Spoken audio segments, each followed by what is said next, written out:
200% வந்து நல்லது சொன்னீங்க. ஸோ ஆனா இதுலயுமே நீங்க இதெல்லாம் ஃபாலோ பண்ணுங்க. அப்பதான் உங்களுக்கு இந்த 200மே நடக்கும் அப்டின்னா என்ன சொல்வீங்க மேம்? கண்டிப்பா. செல்ஃப் டவுட் அப்படிங்கிறது ரிஷபராசி பெண்களுக்கு வந்துரவே கூடாது. ஸோ நமக்கு ஒரு நல்ல பிளானிங் வரும். ஸோ இத பண்ணா இத நம்ம முன்னேறிடலாங்கிற ஒரு பிளானிங் வரும். யாராவது ஒருத்தர் வருவாங்க, "இதெல்லாம் உனக்கு தேவையா?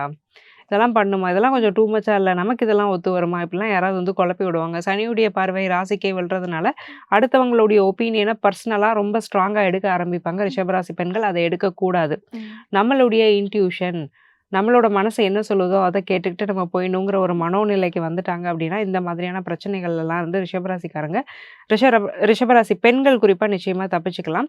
அதே மாதிரி குழந்தைங்களுக்காகவே தன்னுடைய லைஃப டெடிகேட் பண்ணியிருப்பாங்க நெறைய பேர். இப்ப 5க்கு சனி பார்வை விழுது. ஸோ அப்ப என்ன ஆகும்னா, அந்த குழந்தைங்களோட ரெஸ்பான்சிபிலிட்டிங்கிறது இவங்களுக்கு இன்னும் அதிகமாகறதுக்கு வாய்ப்பு இருக்கு. 2 விஷயம் பண்ணணுங்க. ஒண்ணு ஹஸ்பண்ட் கிட்ட அந்த ரெஸ்பான்சிபிலிட்டிய பாதியா ஷேர் பண்ணிடணும். அல்லது குழந்தைங்களுக்கே அவங்களோட வேலைகள செய்ய சில விஷயங்கள சொல்லிக் குடுக்கணும். இவங்கலாம் எப்படின்னா, ரொம்ப பேம்பரிங் பேரண்ட், பேம்பரிங் மதர்னா யாருன்னா ரிஷபராசி பெண்கள் தான். குழந்தைய வந்து சின்ன சின்ன வேலைகள் கூட செய்ய விட மாட்டாங்க. செஞ்சா அத பாவம்னு பார்ப்பாங்க. ஸோ அந்த பழக்கவழக்கங்கள மாத்திக்கிறது இவங்களுக்கும் நல்லது, ஃபேமிலிக்கும் நல்லது.